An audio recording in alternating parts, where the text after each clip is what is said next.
Concepts का मतलब होता है आपकी मेंटल इमेजेस। ये भी ना एमसीक्यू आ जाओ तो होता है कि mental images are known as, आगे फिनोमिना लिखा होगा, पर्पस लिखा होगा, प्रोसेस लिखा होगा, ऑन्टोलॉजी लिखा होगा, तो आपको पता होगा कि मेंटल इमेजेस कहाँ पे इंक्लूड होती हैं, कॉन्सेप्ट्स में। ठीक है, सपोज मैं आपको बोलूँ मार्कर, मार्कर का वर्ड बोलूँ, तो आप अगर डिफरेंट स्टूडेंट्स होंगे ना, डिफरेंट स्टूडेंट डिफरेंट तरह की चीज़ को विजुलाइज करेंगे। कोई बोर्ड मार्कर इमेजिन कर लेगा, कोई लिखने वाला मार्कर इमेजिन कर लेगा, कोई परमानेंट मार्कर इमेजिन कर लेगा, कोई कलर्ड मार्कर। तो ये पर्सन टू पर्सन वेरी करता है। ठीक है, कॉन्सेप्ट जो है, concepts are the building blocks of theory, ideas, mental images of a phenomena, an event or object। किसी भी ऑब्जेक्ट के बारे में, किसी भी इवेंट के बारे में या किसी भी फिनोमिना के बारे में मेंटल इमेजेस है, that is derived from an individual's experience, जो हर इंडिविजुअल के अपने एक्सपीरियंस पे डिपेंड करती है। ठीक है, एंड परसेप्शन के वो उस चीज़ को किस तरह परसीव कर रहे हैं इस पर डिपेंड करती है। असेंशियल है किसके लिए, कम्युनिकेशन के लिए। ये एम्पिरिकल भी हो सकती है और एब्स्ट्रैक्ट भी हो सकती है। एम्पिरिकल का मतलब ये है कि आपने थर्ड सेमेस्टर में भी पढ़ा था एम्पिरिकल थेरीज, कि ऐसी थेरीज हैं जिनमें आपने डाटा कलेक्ट करना है, आपने अपनी ऑब्जर्वेशन इंक्लूड होगी, और एट दी एंड आपने क्या निकालना है, उसमें रिजल्ट निकालना है। ठीक है, और एब्स्ट्रैक्ट का मतलब ये है कि उसमें आपकी ऑब्जर्वेशन इंक्लूड नहीं होती, आपके तख्यलाती जो मनाजिर है ना उन पे डिपेंड करता है। ठीक है, प्रोपोजिशन पे आ जाए। प्रोपोजिशन एक स्टेटमेंट होती है ऑफ रिलेशनशिप बिटवीन कॉन्सेप्ट्स। अब जितने भी डिफरेंट कॉन्सेप्ट्स होते हैं ना हर थ्योरी में, उन्हें आपने रिलेट करना है, उनके दरमियान रिलेशनशिप बताना है, दिस इज द प्रोपोजिशन। अच्छा, अब जो प्रोपोजिशन है ना, ये स्टेटमेंट की फॉर्म में दी जा सकती है, पैराटाइम्स होते हैं स्ट्रक्चर की फॉर्म में, एक प्रॉपर स्ट्रक्चर। ठीक है, और फिगर्स की फॉर्म में, स्टेटमेंट की फॉर्म में, पैराडाइम्स की फॉर्म में, और फिगर्स की फॉर्म में क्या चीज़ दी जाती है, प्रोपोजिशन दी जाती है। नेक्स्ट आ जाएगा एजम्पशन पे। एजम्पशंस क्या होती हैं?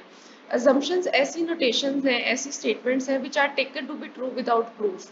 मतलब उनका कोई प्रूफ नहीं होता, सिर्फ मफरूजा होता है, ख्याली मफरूजा होता है, इसका कोई भी प्रूफ नहीं होता। ठीक है, मतलब इस पर टेस्टिंग नहीं की जा सकती है।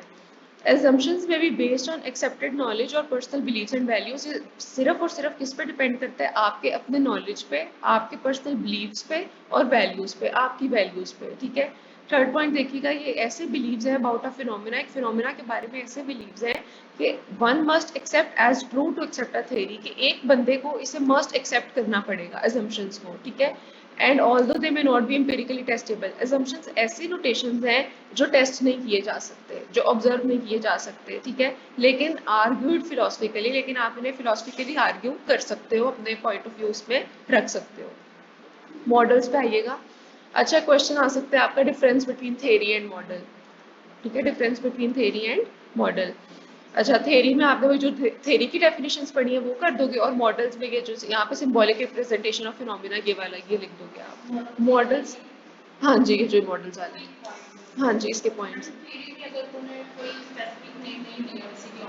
हाँ, फिर आपने दो जो जनरल थ्योरी है वो लिख दो। ठीक है, और आप खुद ऑथर का नेम करके लिख सकते हो थ्योरी को। ठीक है, अच्छा, मॉडल्स को देखो। मॉडल्स आर ग्राफिक और सिंबॉलिक रिप्रेजेंटेशन। मॉडल आपको भी पता है, आपने कोई एनाटॉमी के मॉडल्स देखे हो तो क्या होती है, एक विजुअलाइज स्ट्रक्चर विजुअलाइज हो जाता है। ठीक है, तो सिंबॉलिक रिप्रेजेंटेशन होती है फिनोमिना की, that object and present, that objectify and present certain perspective और point of view about nature और फंक्शन ऑफ बोथ। जो क्या चीज़ ऑब्जेक्टिफाई कर रही है, सर्टेन पर्सपेक्टिव को और पॉइंट ऑफ व्यू को। मतलब अगर मैं आपसे कहूँ कि आपने ना किसी डियर का वो लगाना है, मॉडल बनाना है हिरन का। ठीक है, तो उससे क्या होगा, आप जिस तरह का मॉडल बनाओगे ना, उससे आपका पॉइंट ऑफ व्यू जाहिर होगा कि मैं मेरे ख्याल के मुताबिक डियर मैं इस तरह से बना सकती हूँ। ठीक है, या आप कोई और मॉडल ले सकते हो, एनाटॉमी का मॉडल ले सकते हो, हार्ट का, आई का, कोई भी। ठीक है, models allow the concepts in nursing theory to be successfully applied to nursing practice. Models से क्या होता है कि आपके जो नर्सिंग थ्योरी के कॉन्सेप्ट्स हैं ना, उन्हें आप इजीली और सक्सेसफुली कहाँ पे अप्लाई करोगे, नर्सिंग प्रैक्टिस में। मतलब थ्योरी का लिंक किससे हो जाता है, प्रैक्टिस से लिंक हो जाता है। जब तक आपकी एक सॉलिड थ्योरी नहीं ना होगी। अच्छा, दो तीन चीजें हैं, सबसे पहले थ्योरी आता है, फिर थ्योरी पे आप रिसर्च करते हो, उस रिसर्च के बाद आपकी वो चीज़ प्रैक्टिस में इंक्लूड हो जाती है। ठीक है, तो थ्योरी और प्रैक्टिस का लिंक यही है कि पहले थ्योरी बनाओगे, उसके ऊपर रिसर्च करोगे, उसका एविडेंस आएगा, उस एविडेंस की बेस पे आपने क्या बना देनी है, एंड पे उसे प्रैक्टिस में इन्वॉल्व कर देना है।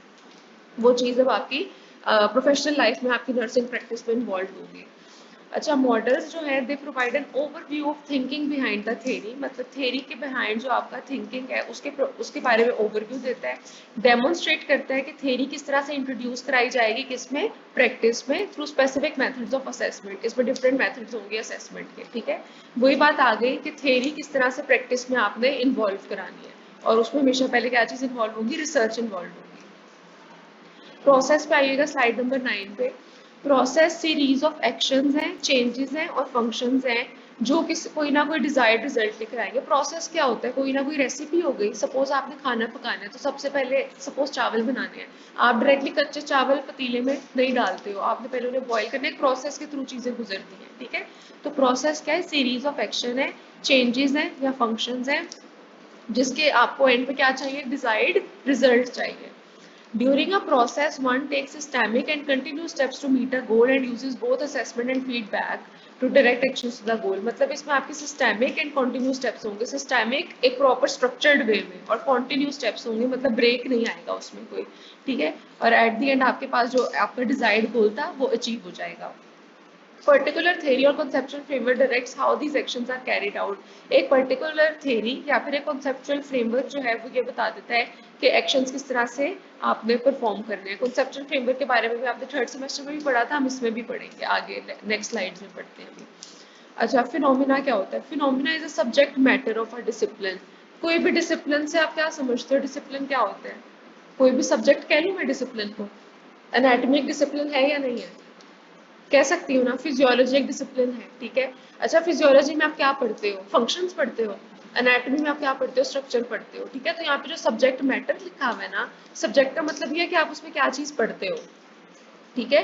तो फिनोमिना क्या है, किसी भी डिसिप्लिन का सब्जेक्ट मैटर है, particular to the primary concern of a discipline, और उस डिसिप्लिन का, उस सब्जेक्ट का प्राइमरी कंसर्न वही रहेगा, मैटर रहेगा, सब्जेक्ट मैटर, ठीक है। कि मतलब फिजियोलॉजी का प्राइमरी कंसर्न क्या रहेगा, फंक्शन रहेगा, ठीक है। एनाटॉमी का प्राइमरी कंसर्न क्या रहेगा, स्ट्रक्चर रहेगा, ठीक है। इस तरह करके सब्जेक्ट मैटर का डिसिप्लिन है। Nurses identified it as human beings and their environment. Phenomena को नर्सेज क्या कहती हैं कि ह्यूमन बींग्स और उनका इन्वायरमेंट इस पे डिपेंड करता है, किस पे, फिनोमिना पे डिपेंड करता है। अच्छा, नेक्स्ट आइएगा ऑन्टोलॉजी पे। ये भी एमसीक्यू के पॉइंट ऑफ व्यू से इंपॉर्टेंट डेफिनेशन है। Ontology refers to the study of being, what is और व्हाट एग्जिस्ट। ये एमसीक्यू में पूछा जाता है कि study of being is known as ontology, phenomena, process, epistemology, ठीक है। तो आपको पता होगा कि स्टडी ऑफ बीइंग कि क्या चीज प्रेजेंट है और क्या एग्जिस्ट करती है, this is known as the ontology. और लॉजी आपको पता है, जहाँ पे वर्ड आ जाए उसका क्या मतलब होता है, स्टडी, ठीक है। अच्छा, ontology is concern with the study of existence and nature of reality. ये इसकी दूसरी डेफिनेशन है कि क्या क्या एग्जिस्ट कर रहा है रियलिटी में, it is known as the ontology. Epistemology, epistemology होती है study of theory of knowledge, कि आपके नॉलेज की थ्योरी की study is known as the epistemology. ये भी एमसीक्यू पॉइंट ऑफ व्यू से इंपॉर्टेंट है। अच्छा, अब एपिस्टेमोलॉजी में कौन कौन सी चीजें इंक्लूड होती हैं, व्हाट डू वी नो, हमें क्या पता है, हमारे नॉलेज की एक्सटेंट क्या है, कितना महदूद है या कितना लामहदूद है, ठीक है। How do we decide whether we know, हम किस तरह डिसाइड करें कि क्या हमें सारे का सारा नॉलेज पता है थ्योरी के बारे में या नहीं पता। What are the criteria of knowledge, और नॉलेज को आपको क्लासीफाई करने का क्या क्राइटेरिया है, ये सारी चीजें किस में आ जाती हैं, एपिस्टेमोलॉजी में। नेक्स्ट देखिएगा स्लाइड नंबर 13 पे।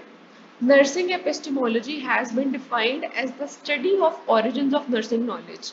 अच्छा, ऑन्टोलॉजी क्या थी, आपकी study of being, what is और व्हाट एग्जिस्ट। और एपिस्टेमोलॉजी क्या है, study of origin of nursing knowledge, कि नर्सिंग नॉलेज का ओरिजिन कहाँ से हुआ, ये किसने फैलाना स्टार्ट किया, ये एपिस्टेमोलॉजी है। इट्स स्ट्रक्चर, उसका स्ट्रक्चर क्या था, methods, patterns of knowing of its members, के उसके जो मेंबर्स थे उनके पैटर्न्स ऑफ नोइंग, वो किस तरह से नॉलेज लिया करते थे, ठीक है। And the criteria of validating it's knowledge claims, और उनका क्राइटेरिया क्या था उस नॉलेज को वैलिड करने का। ये डेफिनेशन है अकॉर्डिंग टू शर्ट्स एंड मेलीज, ठीक है, 1988। ये आपने ऐसे एज इट इज ही याद रखनी है।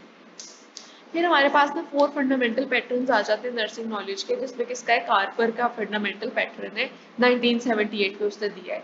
वो नर्सिंग नॉलेज को ना 4 पैटर्न्स में डिस्क्राइब करते हैं। सबसे पहले वो कहता है कि जो एपिस्टेमोलॉजी है ना, ये आपकी एम्पेरिक्स है। एम्पेरिक्स का मतलब होता है साइंस ऑफ नर्सिंग। साइंस का मतलब होता है आपने उसमें क्या क्या चीज़ें परफॉर्म कर रहे हो, क्या क्या ऑब्जर्व कर रहे हो, किस तरह डाटा कलेक्ट कर रहे हो। फिर आ जाता है एस्थेटिक्स। एस्थेटिक्स का क्या मतलब होता है, आर्ट ऑफ नर्सिंग, ठीक है। और पर्सनल नॉलेज पे डिपेंड करता है, साथ साथ आपकी एथिक्स मॉरल वैल्यूज पे डिपेंड करता है, आपकी मॉरल नोइंग पे डिपेंड करता है। ये 4 कैटेगरीज आपने एज इट इज याद रखनी है। नेक्स्ट हमारे पास डेफिनेशन आती है पैराडाइम की, कि पैराडाइम क्या होता है। पैराडाइम एक ऐसा मॉडल है जो एक्सप्लेन करता है लिंकेजेस को of science, philosophy and theory accepted and applied to the discipline. Paradigm आपके पास स्ट्रक्चर होता है, वो स्ट्रक्चर आपके लिंकेजेस को डिस्क्राइब करता है बिटवीन साइंस, फिलोसफी और जो थ्योरी आपने एक्सेप्ट करनी है। वही बात होगी कि एक रेसिपी है ना, उसके एक पूरा स्ट्रक्चर होगा उस रेसिपी का, आपने उसके दरमियान लिंकेजेस देखने हैं, क्या क्या लिंकेजेस हैं, ठीक है। तो पैराडाइम उस चीज़ को एक्सप्लेन करेगा। फिलोसफी पे आ जाए तो फिलोसफी एक ऐसी statement of beliefs and values about human beings and their world, कि मतलब हर एक इंसान की अपने बिलीव्स के अकॉर्डिंग, अपने वैल्यूज के अकॉर्डिंग अलग-अलग स्टेटमेंट्स होंगी। This is known as a philosophy. जिस तरह हम उर्दू में नहीं कहते अपना फलसफा झाड़ है बंदा, ठीक है, ये वो चीज़ है कि मतलब हर बंदे की अपनी वैल्यूज है, अपनी बिलीव्स हैं। इसी तरह नर्सिंग थेरीज में आपने जब ऑथर्स को देखते हैं ना, डिफरेंट नर्सेज को देखते हैं, आपके सिलेबस में ख्याल से 7 नर्सेज हैं जिनको आप, जिनकी थेरीज आपने पढ़नी है, ठीक है। अब फ्लोरेंस नाइटिंगेल के अकॉर्डिंग उसकी फिलोसफी अलहदा होगी, अब बेला की फिलोसफी अलहदा होगी, डोरोथी ऑरम साइंस ऑथर हैं, ठीक है, उनकी फिलोसफी अलहदा होगी। हर एक अकॉर्डिंग बिलीव जो है वो अलहदा अलहदा होंगे। नेक्स्ट आइएगा करेक्टरिस्टिक्स पे। अच्छा, जो नर्सिंग थ्योरी है ना, इसकी ये लॉजिक देनी चाहिए इसको, मतलब ये लॉजिकल होगी नेचर में। जनरलाइजेबल, जनरलाइजेबल का मतलब है कि दुनिया के हर कोने में वो अप्लाई हो सकती है, ज़रूरी नहीं है वो स्पेसिफिक होगी सिर्फ एक एरिया में होगी, हर जगह अप्लाई हो सकती है। और ये हाइपोथेसिस की बेसिस होती है and it can be tested, और आप इसे टेस्ट कर सकते हो, ठीक है। वही बात होगी ना कि थ्योरी को आपने रिसर्च के थ्रू टेस्ट करना है, ठीक है, और फिर प्रैक्टिस में इन्वॉल्व कर देना है। Increase the general body of knowledge with in the discipline. और जो आप थ्योरी को टेस्ट करते हो ना, तो आपके नॉलेज आपके डिसिप्लिन में क्या आ जाता है, इंक्रीज आ जाता है, मतलब लिटरेचर रिव्यू क्या हो जाता है, इन्हांस हो जाता है through the research implemented to validate them. और रिसर्च ने उसे क्या किया था, वैलिडेट किया था, और रिसर्च के बाद ही वो इम्प्लीमेंट हुई थी आपकी प्रैक्टिस में। प्रैक्टिशनर्स इसे यूज करते हैं to guide and improve their practice, अपनी प्रैक्टिस को गाइड करने के लिए और इम्प्रूव करने के लिए थेरीज को यूज किया जाता है। अच्छा, करेक्टरिस्टिक्स अलहदा क्वेश्चन है, ये इंपॉर्टेंट है। इंपॉर्टेंस ऑफ नर्सिंग थेरी, ये अलहदा क्वेश्चन है। ये सारे मतलब इस पूरे चैप्टर में से ना आपने कुछ भी नहीं छोड़ना, हर एक जो हेडिंग है वो आपका एक प्रॉपर क्वेश्चन है। इंपॉर्टेंस ऑफ नर्सिंग थ्योरी में अगर बात करें तो इसकी क्या इंपॉर्टेंस है, ये आपको स्ट्रक्चर प्रोवाइड कर रही है, ऑर्गेनाइजेशन प्रोवाइड कर रही है नर्सिंग नॉलेज को, फाउंडेशन प्रोवाइड कर रही है, आपका सिस्टमैटिक प्रॉपर व्यू दे रही है, रैशनल बेसिस दे रही है, डिफाइन कर रही है और क्लैरिफाई कर रही है किसको, नर्सिंग को। अच्छा, एक पॉइंट आपको इसमें मिलेगा, मोर कोऑर्डिनेटेड लेस फ्रेगमेंटेटेड। लेस फ्रेगमेंटेड का क्या मतलब होता है, फ्रेगमेंटेशन किसको कहते हैं, पार्ट्स को कहते हैं ना। अगर कोई चीज़ आप पार्ट्स में कर रहे हो तो वो मुश्किल हो जाएगी, ठीक है। तो वो क्या कह रहे हैं, मोर कोऑर्डिनेटेड, आप उस हर चीज़ को इकट्ठे लेकर चल रहे हो। नर्सिंग थ्योरी की इंपॉर्टेंस है कि इसकी में केयर क्या है, कोऑर्डिनेटेड केयर है, फ्रेगमेंटेड केयर नहीं है। और ये नर्सेज को इनेबल करती है why they are doing and what they are doing, मतलब प्रॉपर गाइड कर रही है उन्हें, एक एक स्टेप पे पता होगा कि हम क्या कर रहे हैं और क्यों कर रहे हैं। नेक्स्ट स्लाइड देखिएगा 17। ये हमें हेल्प कर रही है डिसाइड करने में व्हाट वी नो, कि हम क्या जानते हैं, what we need to know, और हमें क्या जानने की ज़रूरत है।